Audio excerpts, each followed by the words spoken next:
tous les justes, laïcs, ouvriers, leaders même, serviteurs, y compris, d'être unis à l'église de Dieu. Parce que si même le leader se détache de l'église de Dieu, il finira par perdre sa foi. Ici, on parle. Si le leader se détache de l'église, il va perdre sa foi. À plus forte raison, le laïc. À plus forte raison, les ministres et les ouvriers. Donc, ceci étant, ce beau trésor que nous avons reçu gratuitement, il est de notre ressort de préserver le salut.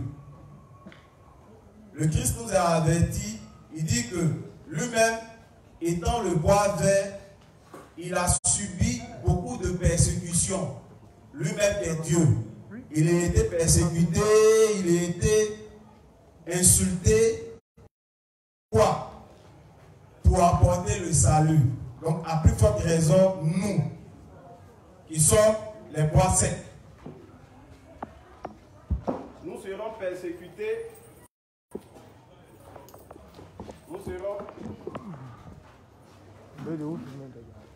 serons persécutés.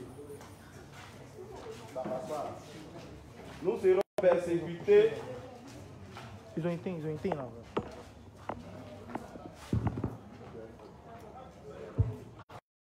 Persécutés.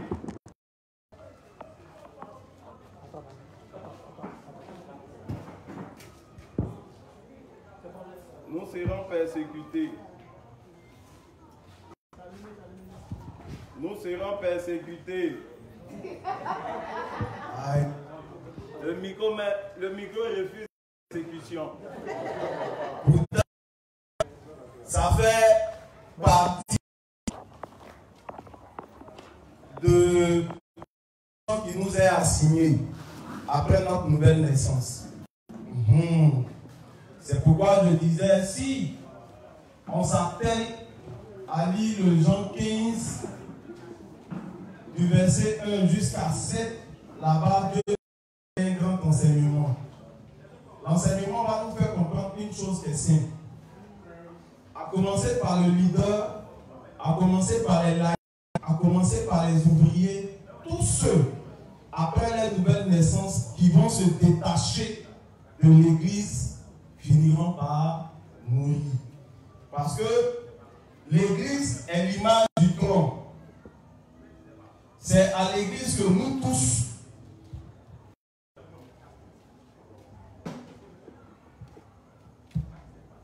l'église est l'image de ce trône. C'est à l'église que nous, les justes, nous sommes rattachés. Donc, celui qui se détachera de l'église, il finira par mourir. C'est un coup qui n'est pas à discuter. Je le dis parce que mon souhait et ma prière pour les justes du monde entier, c'est que nous tous, nous soyons unis à l'église. De notre temps, qui parle de l'église, parle du leader que Dieu lui-même a établi, à qui il a remis le projet de nous maintenir dans la foi jusqu'au retour du Seigneur. Cette manifestation de ce projet, on l'a au travers du révérend. Donc, tous les justes du monde qui seront rattachés aux enseignements du révérend, cela les permettra de garder la foi jusqu'au retour du Seigneur. Je le dis, l'évangile est tel que je me donne d'une chose. Ce de quoi je me donne tout le temps, c'est que tout ce que nous lisons dans les ouvrages, c'est pourquoi j'insiste. Je dis aux frères, lisons, soyons unis, prions. Nous sommes allés avec le frère Josias, le responsable, il y a un nouveau-né qui nous a interpellé. Il dit non que après sa conversion, après sa nouvelle naissance, il allait exposer de l'évangile à son papa. Son papa dit que c'est un peu flou, mais il voulait savoir qui sont ceux qui ont cet enseignement. Donc il a fait part de l'invitation à Josias. Josias m'a fait le retour. Quand on partait, comme c'est dans la zone des clés, avec clés. Nous sommes arrivés là-bas, mais à notre arrivée, dans l'échange, je ne vais pas trop rentrer dans les détails, mais il y a une chose qui nous a étonnés. En conclusion, le papa, il se fâche contre son enfant à cause d'une seule chose. Devinez laquelle? Son enfant est quitté au dehors, il vient dire à son papa, papa, je vais au paradis. Je vous assure, voilà l'objectif pour lequel le papa est fâché contre son enfant. Pourquoi son enfant lui dit il va au paradis?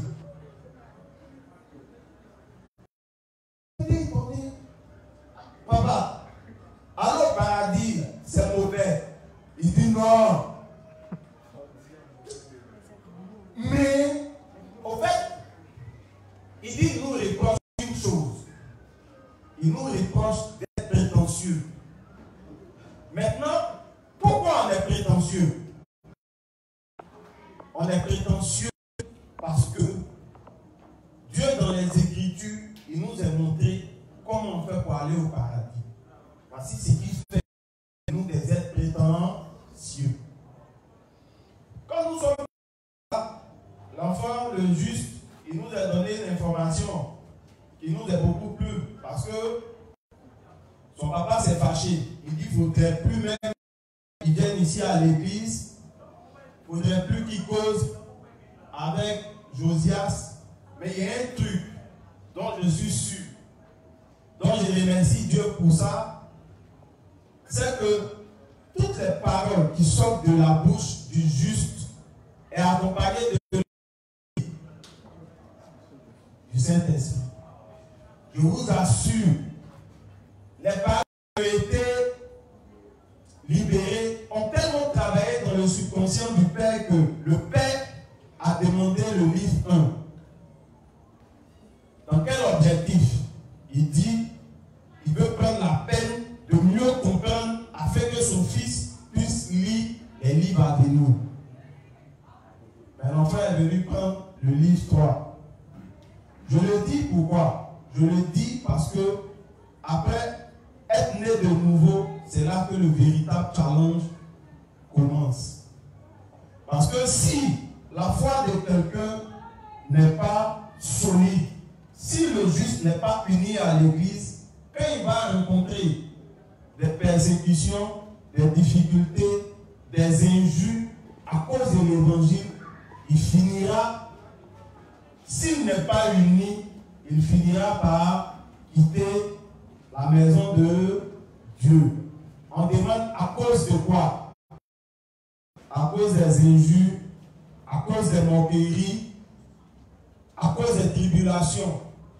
Mais nous, étant passés par là, ayant subi moqueries, injures, ils nous ont traités de tous les noms. Mais au lieu que ça nous affecte personnellement, on a été remplis de tristesse. Pourquoi? Parce qu'on a compris une chose. Personne qui se moquait de nous, parce qu'ils se moquaient de nous en disant quoi? Que Pasteur c'est un philosophe, il a lui-même écrit des livres, ils nous ont endoctrinés que nous ne sommes pas intelligents. Il y a un grand frère même qui dit que lui n'est pas bête, que lui ça, il ne peut jamais croire en ça. Mais pourquoi? Parce que ce sont des personnes qui ne se sont jamais assises pour essayer de comprendre ce que c'est l'évangile véritablement.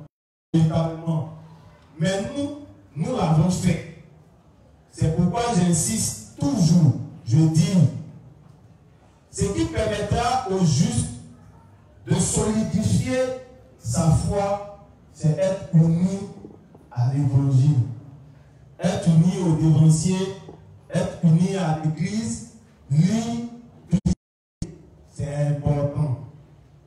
Maintenant, je ferme ma petite parenthèse qui était mon introduction concernant ma prière, parce que je t'ai de prier.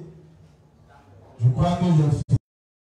Maintenant, je vais demander au Saint-Esprit de nous conduire, de faire en sorte que tout un chacun ici soit disposé, afin que toutes les paroles qui sortiront de moi ne viennent point de mes propres pensées, mais que ça soit l'inspiration du Saint-Esprit. Au nom de Jésus, au nom du Dieu des justes, je prie. Amen. Maintenant, ce qui me fait, c'est que tous les regards sont sur ma personne. Là, je suis réjoui. Parce que de tous ces regards, ce que je comprends, c'est qu'aujourd'hui, beaucoup de personnes veulent s'exprimer, disant que on a tellement bien compris l'enseignement passé concernant les dons du Saint-Esprit qu'aujourd'hui, on veut que tu te mettes de côté, tu t'asseyes poliment et tu nous poses des questions. Parce que voilà l'image de tous les regards combinés. On veut s'exprimer. On a tellement bien compris qu'on veut s'exprimer. Donc je vais vous laisser la place. Vous allez vous exprimer. Donc je reviens sur les dons du Saint-Esprit. Qui se rappelle un peu de mes quelques propos concernant le travail sur les dons du Saint-Esprit? Qui se rappelle un peu de ce qu'on a eu à dire? Qui se rappelle un peu de ça? Alain, vas-y. Viens me filmer. C'est ton travail quand même. On va faire une petite révision et puis on va revenir un peu sur notre travail. Excusez-moi, oui, fumer les gars. Maintenant, bon, pardon, excuse-moi. Bien avant, j'aimerais que, bon, tu finis et puis on va revenir au grand titre. Et puis chacun va essayer d'expliquer ce qu'il comprend. Donc, fais le résumé du travail effectué.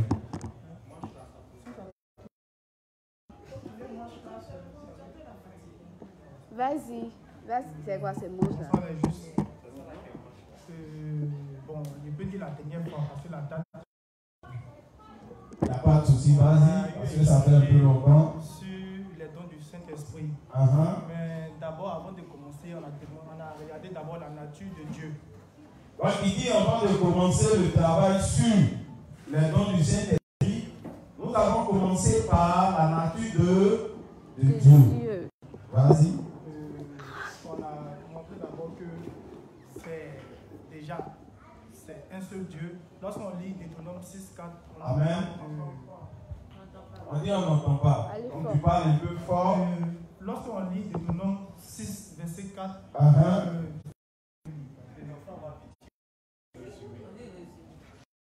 on nous présente déjà un seul Dieu. Il dit dans le Deutéronome 6, au verset 4, on nous présente un seul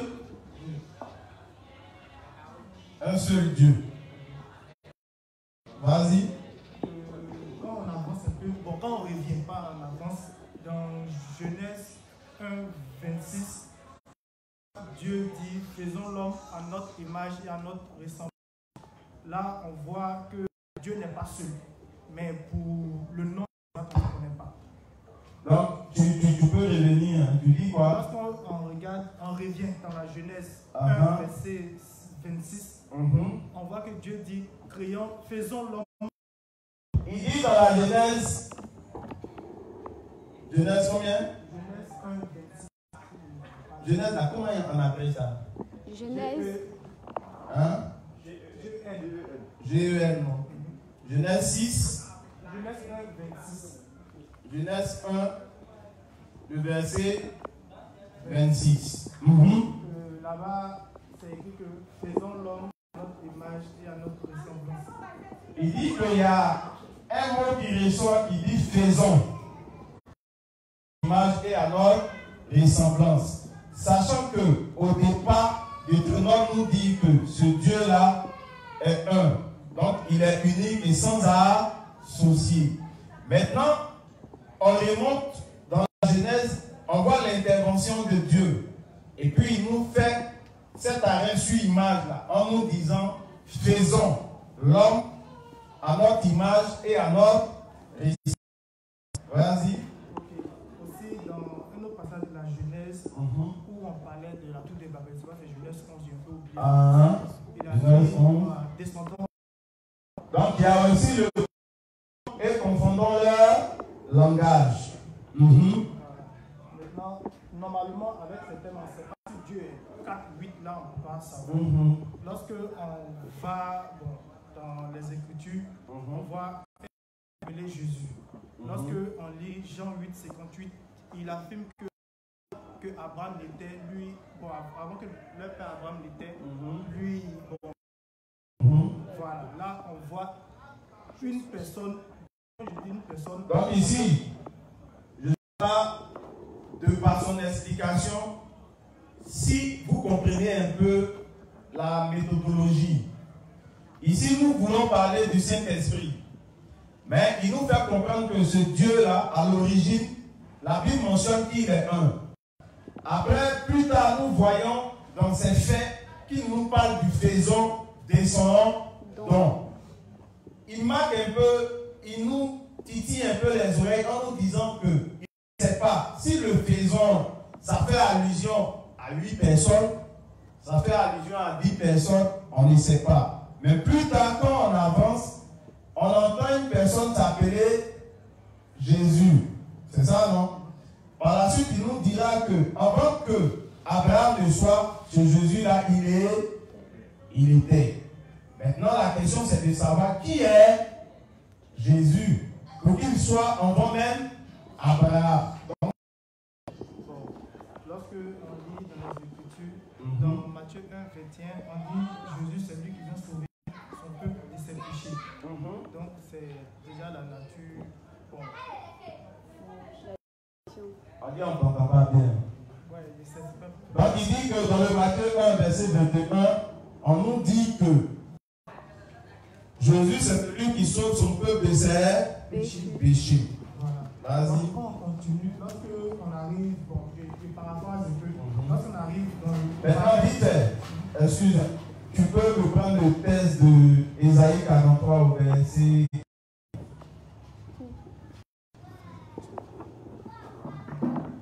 Ésaïe 43 au verset 11.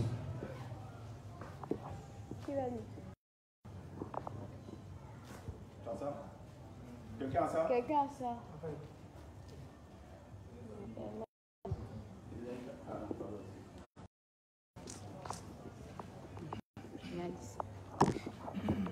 Tu lèves ta tête.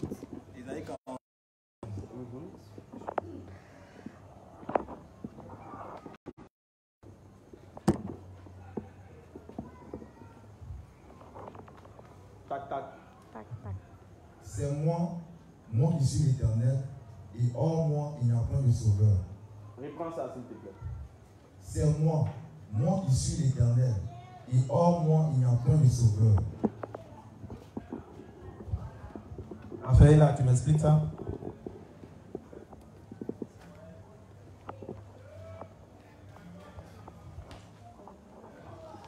Selon moi, ça veut dire que. On dit de parler un peu fort. Selon moi, ça veut dire qu'à part Dieu, personne.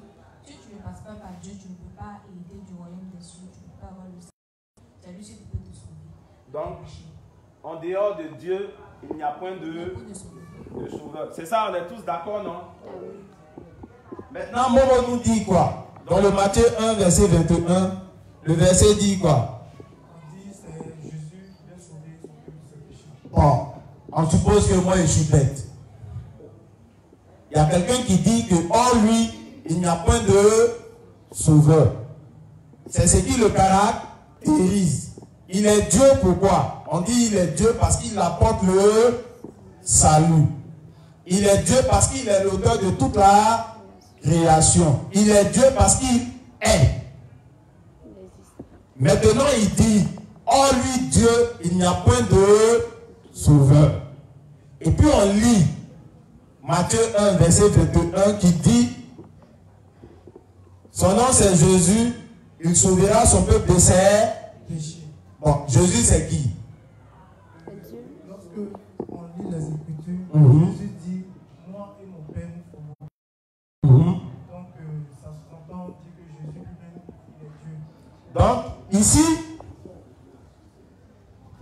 ce que Momo est en train de nous faire comprendre, c'est que ce Dieu qui est un à l'origine, le faisant, il nous fait intervenir une personne qu'on appelle Dieu le Père.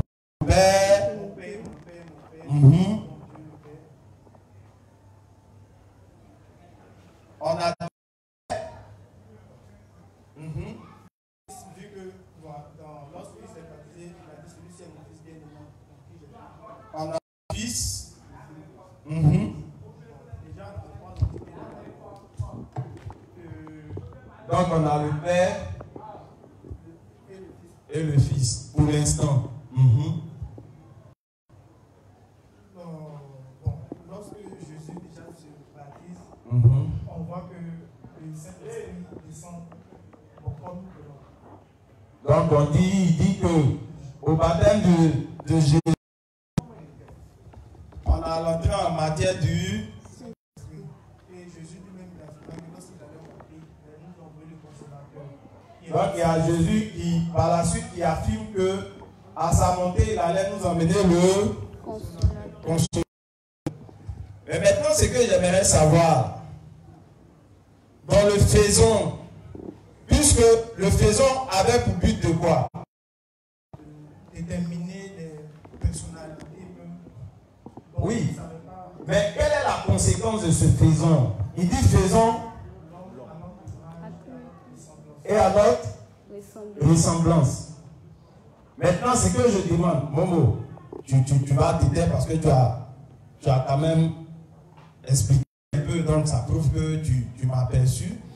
Mais ce que j'aimerais savoir, ces trois entités, le Père, le Fils et le Saint-Esprit, dans le faisant, quel a été le travail que chacun a manifesté pour que l'homme soit à l'image et à la ressemblance de Dieu? C'est ça, non? Ouais. Aujourd'hui, chacun va s'exprimer un peu. Parce que si le truc, c'est quoi? On veut préparer une sauce. La sauce a pour nom le don du Saint-Esprit. Maintenant, pour parvenir à cette sauce-là, il y a des ingrédients qu'on va utiliser pour faire la sauce.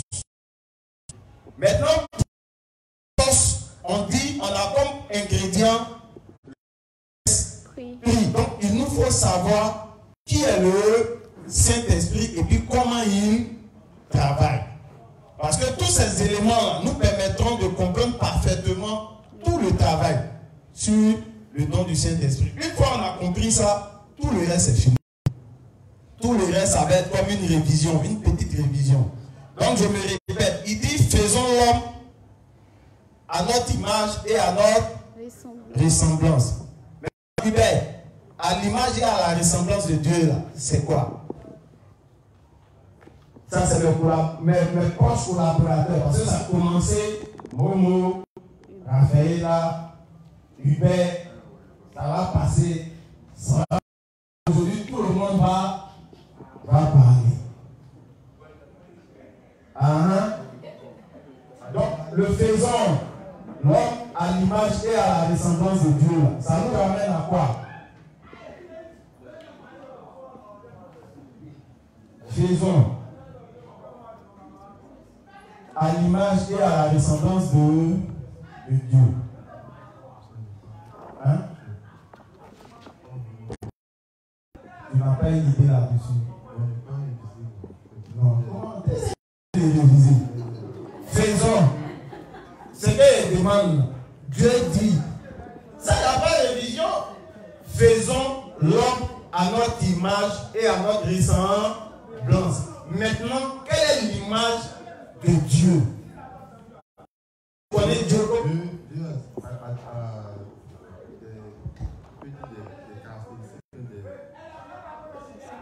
des caractères.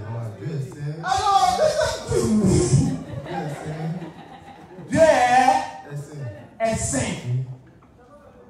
Donc, le faisons, l'objectif de ces trois entités-là, c'est que nous parvenons à cette sainteté.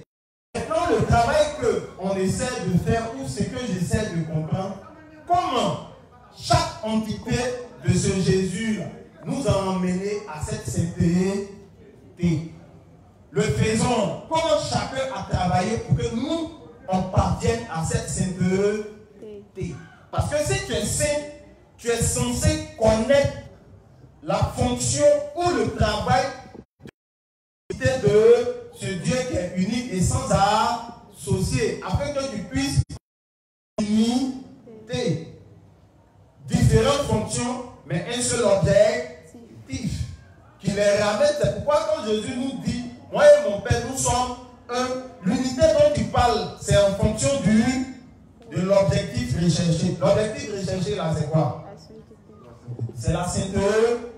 Le Père donne la vie, le Fils aussi donne la vie. Maintenant, c'est quand on essaie de comprendre comment le Père a travaillé pour qu'on ait la vie, comment le Fils a travaillé pour qu'on ait la vie, comment le Saint-Esprit a travaillé pour qu'on ait la... Si on a les fonctions de chacun, maintenant on va prendre comme ici, l'élément qui nous préoccupe, c'est ça. Si on a les caractéristiques de ça, on peut accompagner, notre travail est fini. C'est pourquoi je demande comment chacun a travaillé dans notre sainteté. Qui m'aide? Non, la paix. Allez, vous êtes on bat. Qui va parler? Allez, laisse pas. Parce que tu sais pourquoi on doit parler? On doit parler parce que nous tous, nous sommes appelés à témoigner de notre salut. Et non qui va le demander? Nous tous là. C'est pourquoi j'ai pris pour dire que chacun de nous a honte. Avant de rencontrer l'évangile, chacun de nous a sa timidité qu'il gardait, qu'il réservait. Nous, moi personnellement, j'ai jamais su, j'ai jamais pensé un instant que j'allais me tenir devant vous ou devant des personnes pour parler. Tu sais qu'est-ce qui me donne la force de parler? Souvent les dimanches là, ou bien même quand je regarde la télé, que j'observe les faux hommes de Dieu parler, il dit, mais si ces menteurs, eux ils ont l'audace de mentir proprement, mais c'est pas moi qui suis dans la vérité là. Tu auras honte, même si c'est mal fait, au moins je pourrais dire ce que je connais du vrai Dieu. Un chef, pour devenir un grand chef, il faut avoir eu beaucoup d'échecs. Parce que c'est plus on fera des échecs, on va prendre la peine de corriger chaque échec. C'est ce qui va nous emmener à la perfection. C'est pourquoi dans le tabernacle, on nous dit, on vient de l'imperfection à la perfection. Donc ne te gêne pas, n'aie pas honte. Comment le Père a travaillé afin que tu sois saint? Comment le Fils a travaillé afin que tu sois saint? Comment le Saint-Esprit a travaillé afin que tu sois sainte? Donc, Le Père, il a envoyé son Fils Jésus. Elle dit qu'il y a le Père qui envoie son Fils.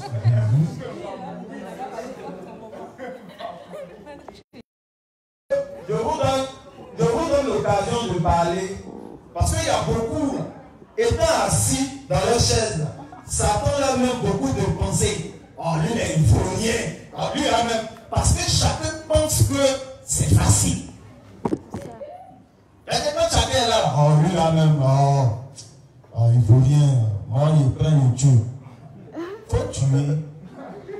Et puis le con, quand tu as des telles pensées comme ça, quand tu prends le micro, Dieu fait en sorte que tu ne t'en sors pas. Afin que toi-même tu puisses dire, ici, c'est pas facile. Parce que dans l'un des ouvrages, il y a un ministre qui a pris la peine de critiquer un serviteur leader. Tu vois un peu, non? Donc, lui, il est derrière. Chaque fois que le ministre là, se met à parler, il poutre en lui les tourniers. Que si c'était moi, il allait faire plus que ça. Dieu a fait un jour. Le gars est tombé malade. Et il est là, il ne peut pas parler. Il regarde les gens. Il regarde son texte.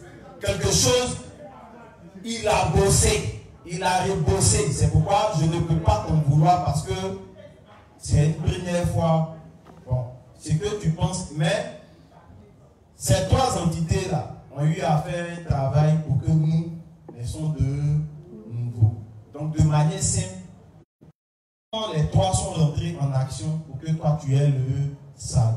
Tu dis le Père a fait quoi? Le Père a envoyé son Fils. Le Père a envoyé son Fils. Pourquoi? Pour prendre nos péchés. Pour prendre nos péchés. Et mourir. Pour prendre nos péchés et mourir à la croix pour nos péchés. Amen. Mais ce que je veux qu'on comprenne ensemble, tu vois un peu, non? En fait que le Père emmène le Fils, le Père a annoncé la venue du Fils. C'est ce qui est dit dans les Écritures. Au commencement, c'était la parole. Et puis cette parole-là, c'est fait. Quand la parole se fait chair, c'est qu'elle prend le nom de Jésus. Mais quand elle n'est pas encore chair, elle a le nom de... Non, de parole. Tu vois un peu, non? Dieu, c'est son plan. Ici, la parole va prendre le sens de plan. Donc, Dieu prépare le plan. Dieu nous explique au travers du plan comment Jésus viendra nous sauver. Mais le plan, comment il t'a expliqué ça? Le plan de comment Jésus va venir nous sauver avec l'eau de son baptême, le sang de sa et sa résurrection. Il t'a expliqué ça comment? Regarde dans l'église. Et puis regarde. Il a expliqué ça quelque part. C'est où? Hein? Regarde bien. Regarde fort. Par son baptême. Ouais, mais le baptême, il a expliqué ça comment? Dans l'Ancien Testament. Où c'était l'homme de ce qu'on appelle de Jésus, donc la parole. Il a expliqué ça comment?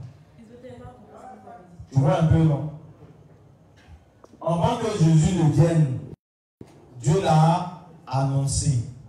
Maintenant, ce qu'on cherche à savoir, comment Dieu a annoncé Jésus par la parole, afin que nous, on puisse le retrouver quand il se présentera sous forme de chair devant nous.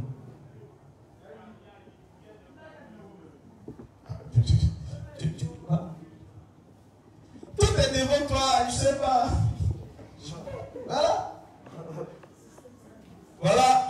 Voilà le plan. Tu vois un peu, non? Mais ici, là, où se trouve le baptême de Jésus? Hein? Ici. Ici. Parce que tu vois, c'est pourquoi quand on dit baptiser au nom du Père, voilà, tu vois, non? Elle ne comprend plus rien. Je ne sais pas si elle voit bien ou bien elle voit mal. Tu vois un peu, non? C'est important. Qui veut l'aider? Non.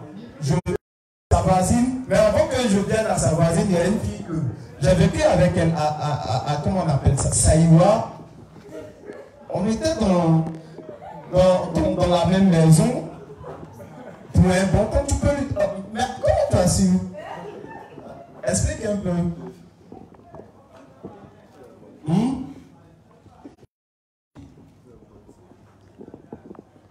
Le Père est un.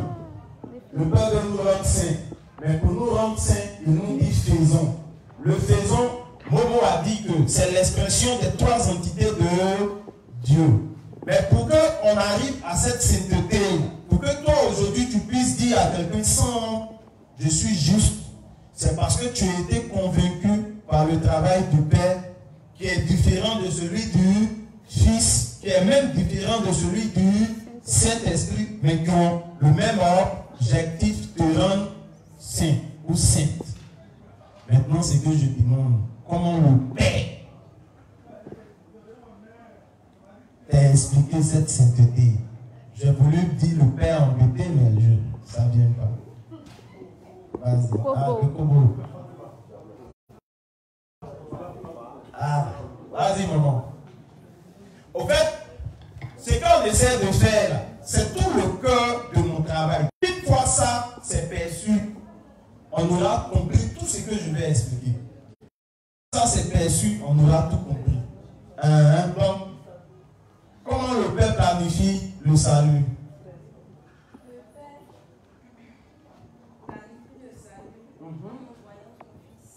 Donc, c'est la répétition. Le Père planifie son salut en envoyant le Fils. Mais comment il nous explique la venue du Fils? C'est ce que je demande. Le plan. Parce que le plan, c'est ici, qui est la parole. La parole. On dit au commencement était la parole. Et puis c'est cette parole-là qui s'est faite chair. Donc, fait Jésus. Mais c'est quand on essaie de comprendre comment Jésus, il était dans sa phase parole. Comment Dieu l'a exprimé quand il était encore sous forme de parole.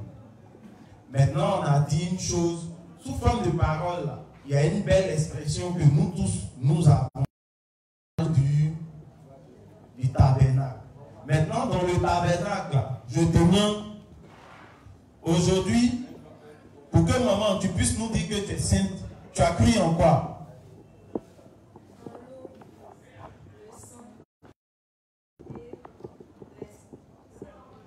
Maintenant, on dit l'eau a consisté à quoi dans ta sainteté? Maintenant, on demande qu'est-ce qui s'est passé au baptême?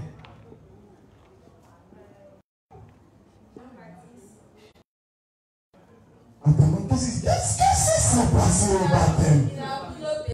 Parce que voilà un peu. Maintenant, Jean-Baptiste a pris nos péchés. C'est que je te dis. Où ici, Dieu t'a donné l'information que Jean-Baptiste devait prendre tes péchés. Et Dieu t'a informé que Jean devait transférer nos péchés sur Jésus dans le tabernacle.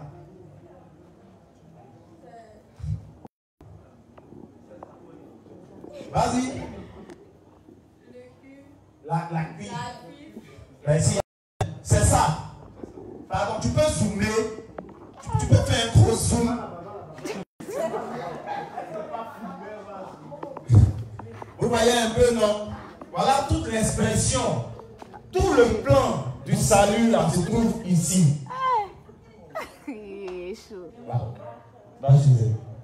Maintenant ici, on sait que Jésus doit prendre nos péchés par son baptême et sa mort.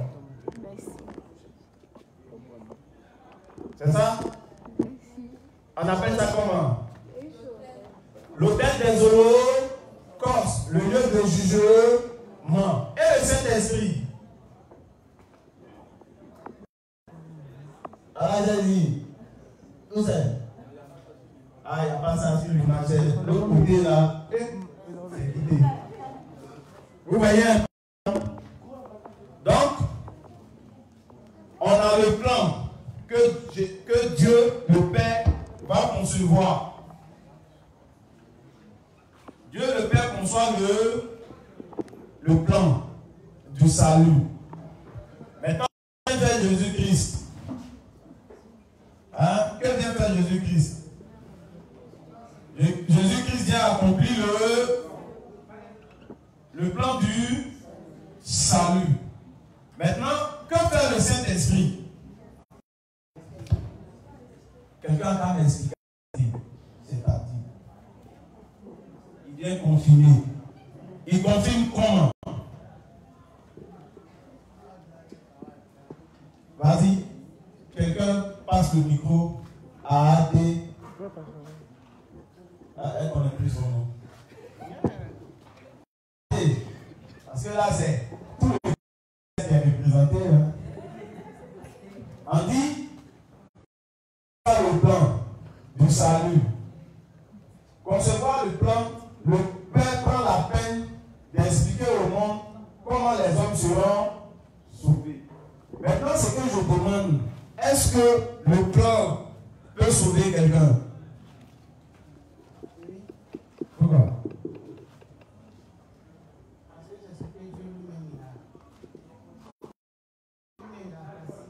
Si c'est bien lui-même, il a fait ou bien?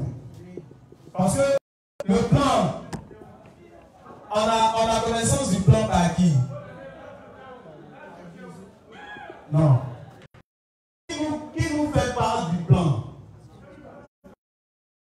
Hein? Maintenant, si quelqu'un me dit que c'est le Père, comment le Père nous a fait part du plan? Par Moïse et les prophètes.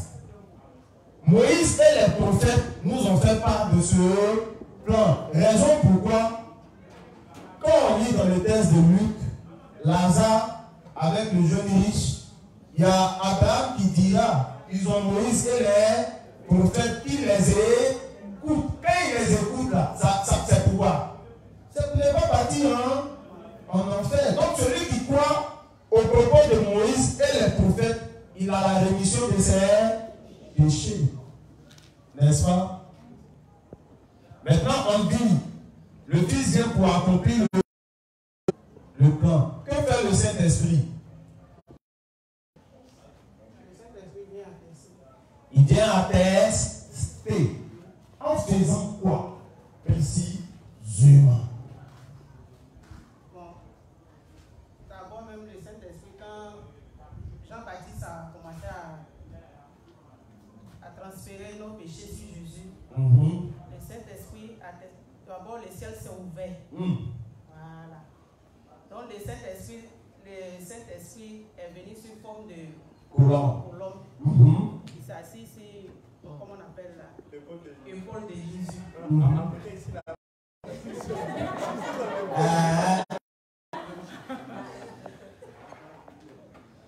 Donc, c'est par là, d'abord même Jean-Baptiste savait aussi que le Saint, voilà, du moins, que Jésus, voilà, c'était celui qui devait nous sauver. Celui qui devait venir nous sauver de nos péchés.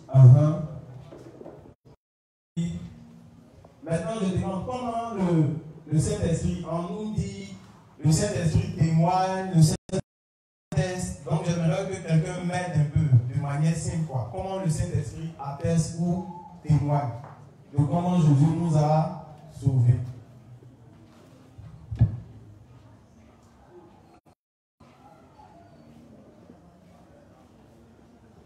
C'est ça, non? Atteste, non?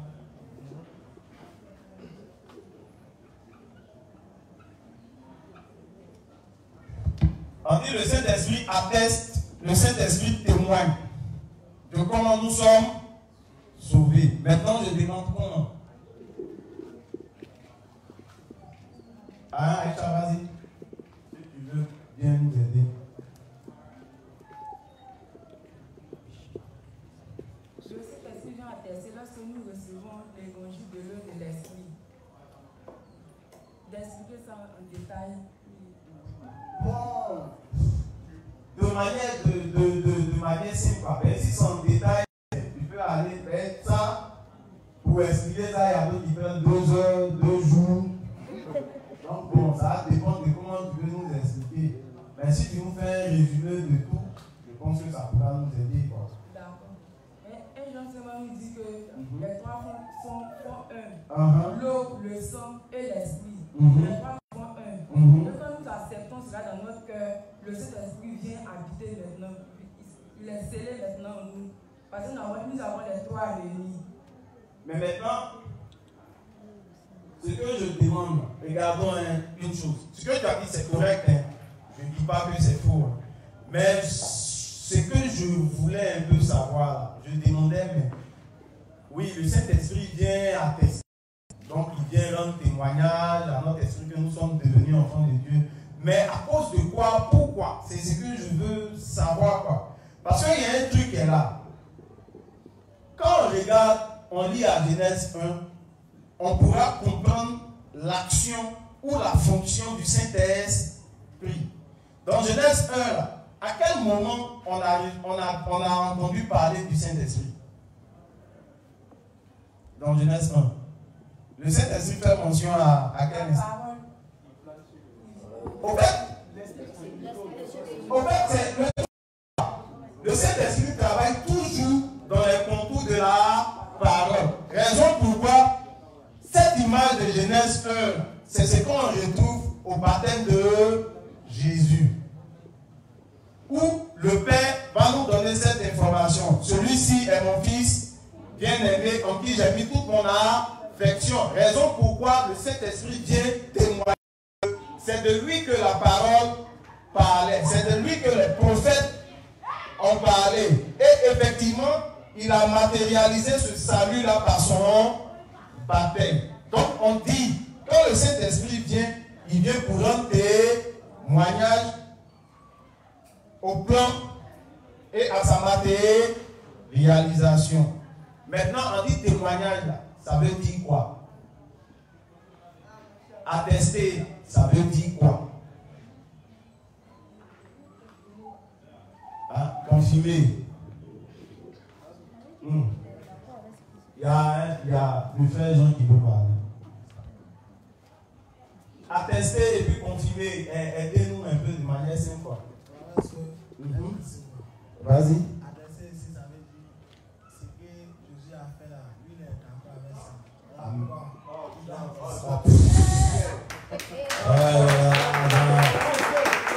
Non, mais c'est Jean qui avait dit qu'il y avait le lait. C'est pas Jean. C'est pas lui, ma mère.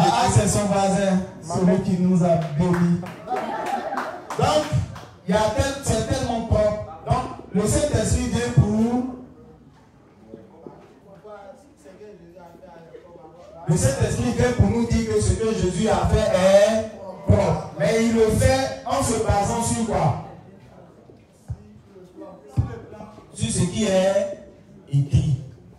Donc, le Saint-Esprit travaille dans sa parole, dans l'homme de l'Ancien et du Nouveau Testament. Donc, on a la fonction du Saint-Esprit. Maintenant, le Saint-Esprit aussi, la Bible va nous donner une autre de ses qualités ou une autre de ses fonctions qui a ajouté au témoignage. On dit le Saint-Esprit vient pourquoi encore? Oui, il a nous rappelé, mais quand on finit de recevoir le Saint-Esprit, l'évangile, il vient pour... Non, on voit la consolation, il vient pour... C'est pourquoi l'attestation, quand on parle d'attestation, ça fait référence à quoi? À quel moment on parle d'attestation? Pourquoi on nous demande de faire des attestations? C'est ce qui prouve. C'est ça, non? C'est pourquoi quand nous recevons le Saint-Esprit, l'évangile véritable, le Saint-Esprit vient attester que maintenant nous sommes enfants de Dieu. C'est pas ce que nous dit Éphésiens 1, verset 13. Il vient attester qu'à partir d'aujourd'hui, tu appartiens à Dieu. Pourquoi? Tu peux maintenant rendre témoignage. Mais le témoignage là, que tu as rendu et tu as reçu le Saint-Esprit, ce témoignage est basé sur quoi? Hein? Sur la parole. Mais laquelle? C'est ce que Jésus a fait pour nous sauver. Donc on a le Saint-Esprit. C'est pas ça? Ah. Maintenant, on va effacer ça Et puis on va revenir à un fait sur lequel nous allons travailler de manière simpliste. Alors j'ai une question à poser. Vas-y. S'il vous plaît, j'aimerais demander à l'Assemblée Uh-huh. quel est le rôle du Saint-Esprit. Non, pas au nozo. Moi. Non, pas toi. Du Saint-Esprit. Pas Kenneth. Quel est le rôle du Saint-Esprit?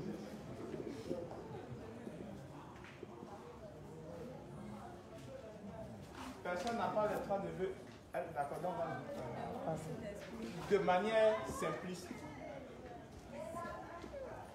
C'est elle qui vient apaiser notre cœur. Tu peux dire ça dans le micro? Vas-y, c'est que tu as Apaiser notre cœur. C'est bien ce que tu as dit là. Maintenant, de façon plus simpliste encore. Quelqu'un va essayer? Ouais. Vas-y, il faut lui donner. Quel est le rôle du Saint-Esprit de façon plus simpliste? Manou, tu t'appelles? Non, pas Manou, Aïcha ou bien Blanche. Quel est le rôle du Saint-Esprit de façon plus simpliste? C'est ça, ce que tu dis là, c'est ça. C'est ça.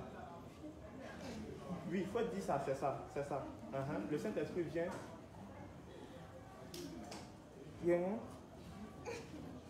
Faut dire ce qui le Saint-Esprit vient. Au fait, le problème, c'est que quand on est en train d'expliquer, c'est pour vous qu'on explique. Donc, si vous ne comprenez pas, c'est pour ça qu'on est là. En tout, si vous suivez bien, vous aurez comme impression que je répète les mêmes choses. Parce que, marquez l'importance. Si quelqu'un ne comprend pas quelque chose, il n'a qu'à nous interpeller. Tu vois un peu, non? Quelqu'un qui ne comprend pas nos propos, le Seigneur t'a dit tel, bon, moi ça me fatigue un peu. Il faut expliquer de manière simple. Parce que l'objectif, il est 20h35 comme ça. 40, merci. On est quitté où? On est quitté à la maison. Il y a d'autres qui pouvaient rester chez eux. Mais quand on est quitté à la maison, on est venu ici. On dit on est venu où? À l'enseignement. Donc quand nous retournons d'ici, là, on retourne comment? Enseigner ou bien on retourne quoi? Maintenant, imaginons qu'on ait travaillé sur le Saint-Esprit à la maison, ton mari te demande, mais qu'est-ce que vous avez fait? Ah non, on a travaillé sur le Saint-Esprit. Mais ils ont dit quoi sur le Saint-Esprit? Et puis tu es là. Ils ont dit le Saint-Esprit. Ça veut dire que de manière subtile, tu es en train de nous insulter. Parce que tu es venu, tu n'as rien saisi, et puis tu es reparti à la maison. Donc si on se met à expliquer quelque chose que quelqu'un ne comprend pas, qu'il nous interpelle. Parce qu'on pose question, pensant que, bon, vous allez répondre. Et puis là, on constate que par la manière dont le frère ou la soeur fait, bon, peut-être qu'elle n'avait pas bien compris, ou bien il n'avait pas bien compris. Donc, par la suite, là, ça. Donc, celui qui ne comprend pas nos explications, moi, personnellement, il m'interpelle. Voilà. Donc, maman, pour suivre. Merci, inspecteur Koulou. Bon, pour moi, le Saint-Esprit nous met en relation avec Dieu. C'est ça. Amen. Merci. Maintenant, quelqu'un d'autre, s'il vous plaît. Non, celle qui n'avait pas répondu.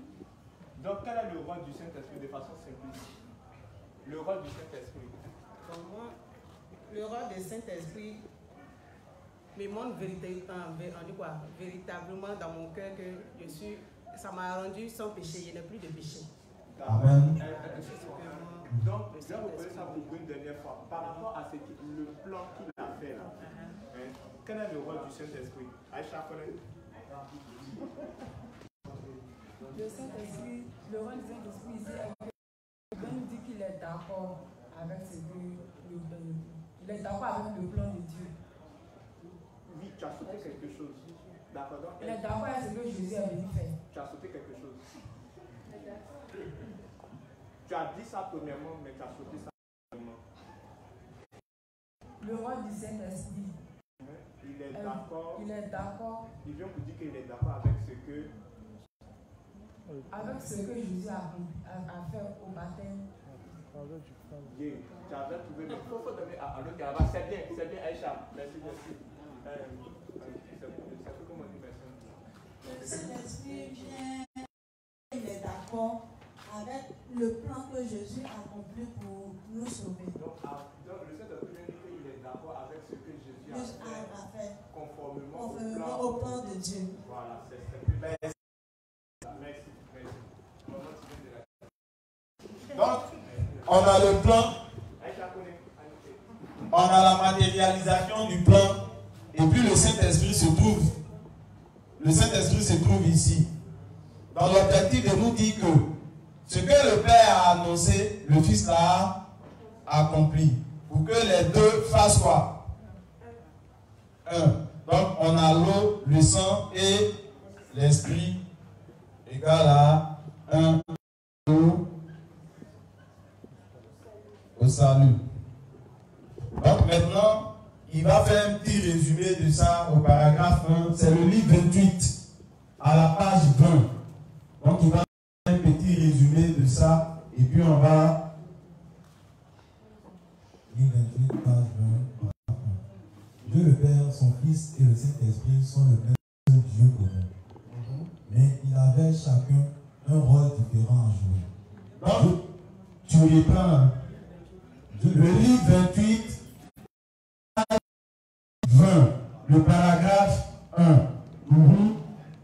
Dieu le Père, son Fils et le Saint-Esprit. Dieu le Père, son Fils et le Saint-Esprit sont le même seul Dieu pour nous. Donc, il dit que Dieu, le Fils et le Saint-Esprit sont le même seul Dieu pour nous. Mais ils avaient chacun un rôle. Donc, ils avaient chacun un rôle différent à jouer. Vas-y. Dieu le Père a supervisé le plan de notre salut. Alors, qu'est-ce qu'il va faire Dieu le Père? On dit qu'il va superviser le plan de notre salut. Comment il a fait? Comment Dieu a supervisé le plan du salut? Hein? Comment Dieu le Père a supervisé le plan du salut? Ah.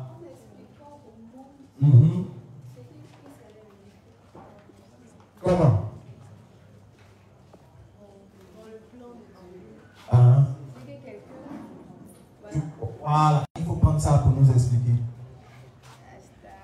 Ah, vas-y. Non, mais ce que tu as dit, c'est ce qui est correct. Tu dis que Dieu, le fait que Dieu ait supervisé le plan du salut, là, il a annoncé comment Jésus viendrait nous sauver. Donc, il a fait dans les moindres détails.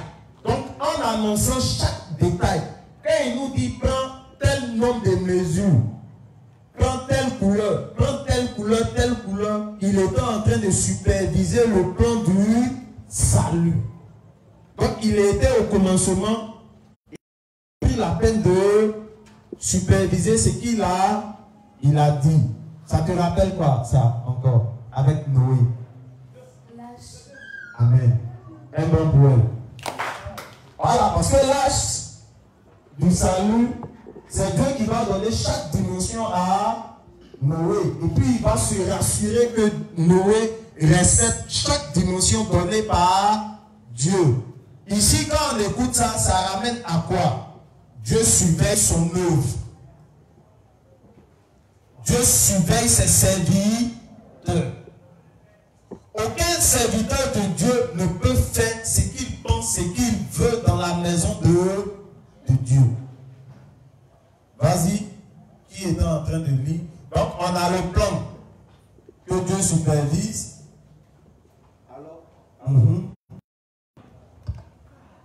Alors que Jésus-Christ a implémenté ce plan de salut conçu par Dieu le Père. Pardon, tu lis un peu fort. Alors que Jésus-Christ a implémenté ce plan du salut par Dieu le Père. Donc, Dieu le Père conçoit le salut. Jésus-Christ vient pour implanter le plan du salut. Donc, Jésus-Christ va venir matérialiser le plan du salut comme le Père l'avait planifié. Vas-y. Et le Saint-Esprit nous garantit la délivrance de nos péchés que le Père et le Fils ont accompli. Tranquille. Voilà le témoignage. Donc chacun a parlé. Donc le Saint-Esprit, quand il vient, c'est pour rendre témoignage de ce que Jésus a fait et de ce que le Père a conçu du salut. Une fois nous avons compris ça, notre travail est fini. Maintenant, je demande, avant qu'on arrive à la suite, là, quand le cinquantenaire, là, le 50e jour, quand les apôtres à la Pentecôte, là, quand ils reçoivent le Saint-Esprit, et puis on nous dit que les langues diverses, là, ça va correspondre à quoi? Tu n'as pas compris. Je dis, on est dans Actes, non? Les apôtres, ils ont reçu le Saint-Esprit. La parole nous informe que lorsqu'ils ont reçu le Saint-Esprit, ils ont commencé à parler diverses langues. Et puis, la parole va nous informer plus tard que les diverses langues dont tu parlais là, c'était des merveilles de Dieu. Parce qu'on le dit pourquoi? Cette incompréhension, aujourd'hui, à cause de se parler en langue, on entend ripapapa, chaud, rikikiki. Parce que si on sait comment le Saint-Esprit travaille, on ne peut pas penser que quelqu'un qui est en train de dire ripapapa est en train de parler en langue. Parce que si on sait à quoi sert le Saint-Esprit et comment il travaille, je ne pourrais pas penser un instant que quelqu'un qui est en train de dire ripapa, ropopo, quelle question je peux poser au gars? Non, derrière qu'est-ce qu'il a, je peux lui demander quoi? Parce que j'ai reçu un enseignement. Il dit quoi? Non, bon, l'enseignement nous dit quoi? Le Saint-Esprit travaille en quoi? En collaboration avec le plan et sa matérialisation. C'est en cela qu'il rend témoignage. Donc, quand les apôtres sont en train de rendre témoignage des merveilles de Dieu, je pense que c'est en fonction de ce ripapapapa, show. Le plan se trouve où dedans? La matérialisation du plan, on retrouve ça où? Dedans. Parce que c'est à ça qu'on veut en venir. Parce que tout le travail les dons du Saint-Esprit, c'est de ça que ça parle.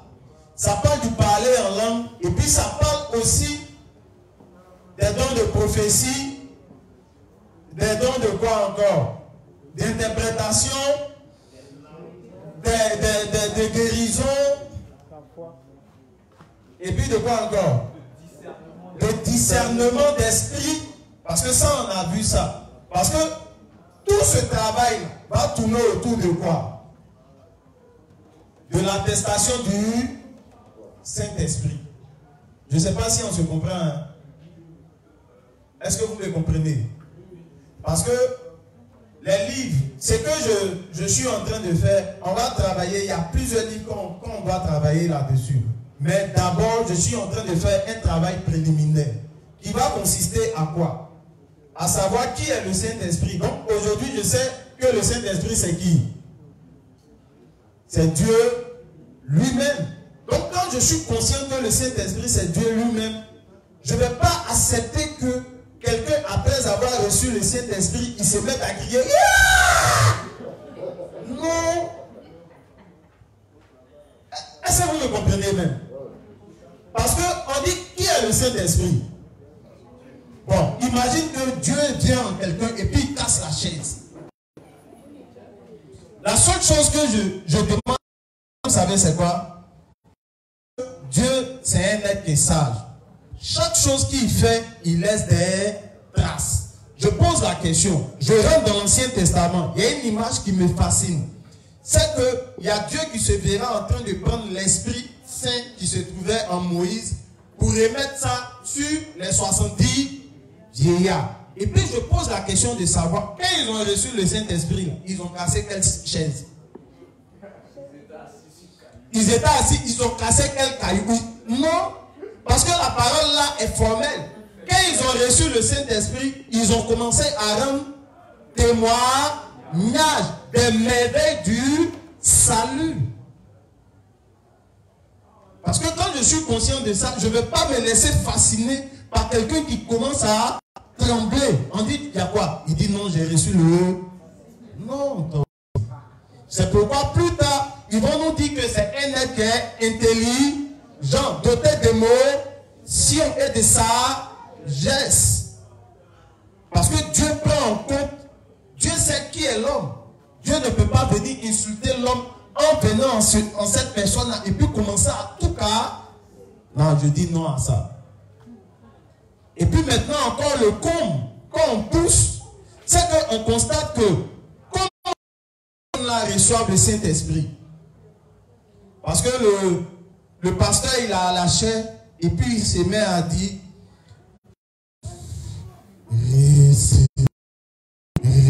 recevez. Et puis je dis, c'est écrit où qu'on doit recevoir le Saint-Esprit, parce que toi tu cries recevez. Les apôtres ont été clairs dessus. Acte 2, verset 38. Rémission des péchés et comment on appelle ça? Point 1, repentance.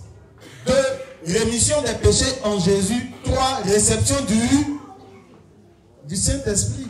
Mais si ce protocole-là n'est pas respecté et que quelqu'un me dit, il se met à lâcher, il me dit, recevez le Saint-Esprit. Moi, je sais automatiquement que c'est de la plaisanterie parce qu'il n'a pas respecté le protocole que Dieu a défini.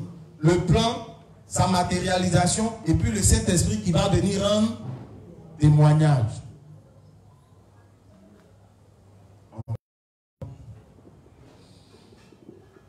Un autre exemple. Pardon, rappelez-moi le s'il vous plaît. Il est 20h56. Donc je pense on va marquer l'arrêt. On va poursuivre demain. Maintenant, ce que je veux ou ce que je vais demander aux frères, c'est de savoir qui n'a pas compris ce que j'ai expliqué ou ce qu'on a expliqué ensemble. Qui n'a pas compris?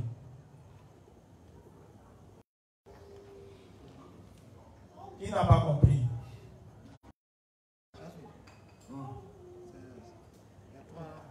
Hein?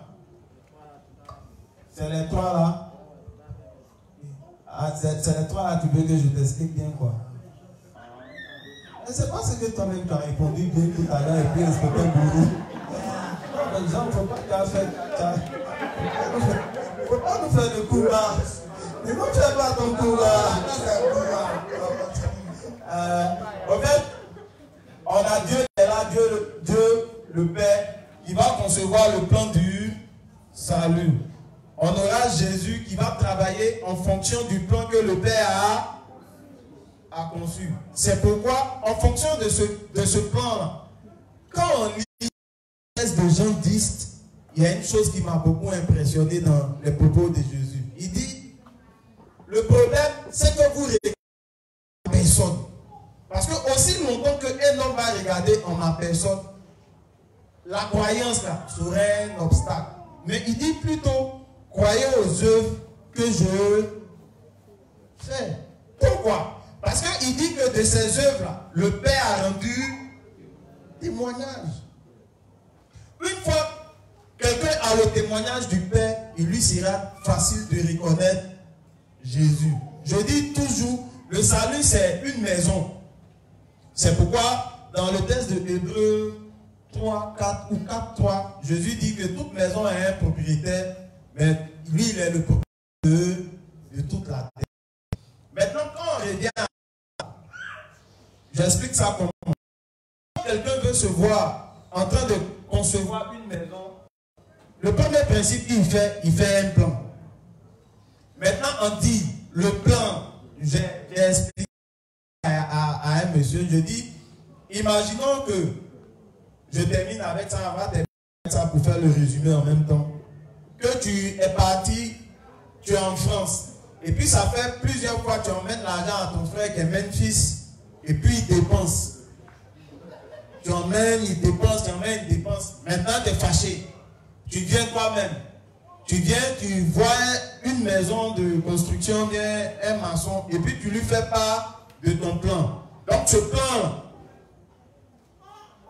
ça va être un schéma. Donc tu vas lui donner ton schéma. Et puis maintenant, quand tu lui donnes ton schéma, pour être sûr que ça soit ton plan là, qu'est-ce que tu fais? Tu vas garder une copie. Donc il a sa copie, tu as pour toi. Toi tu vas en France. Après 6 mois, il t'appelle. Il dit que ta maison est finie. Maintenant, quand toi tu viens vérifier ta maison là, tu viens avec quoi? Tu viens avec ton plan. C'est pourquoi Matthieu 5 dira que Jésus dira aux Juifs que vous ne me connaissez pas parce que vous ne savez pas ce que Moïse a dit de moi. Ce que Moïse a dit de Jésus, il lui suffit de regarder seulement au plan. Une fois quelqu'un a la connaissance du plan, quand il verra Jésus, il saura qui il est. Donc, le Père va concevoir le plan, le Fils va le réaliser, le Saint-Esprit va venir pour faire la jointure entre le plan et sa réalisation, pour dire que le travail est propre, est parfait. C'est été accompli selon le plan que Dieu a établi avant la fondation du monde. Donc ici, nous gardons à l'esprit que le Saint-Esprit, c'est aussi Dieu. Pourtant, c'est ce Saint-Esprit-là que nous recevons après notre nouvelle naissance. Maintenant, si chaque juste reçoit le Saint-Esprit après sa nouvelle naissance, je peux voir chaque juste comme étant qui? Comme étant ou bien? Hein? Bon, ben, on va prendre un petit truc là et puis on termine avec. C'est un peu. Il est quelle heure là? Donc on garde ça pour demain.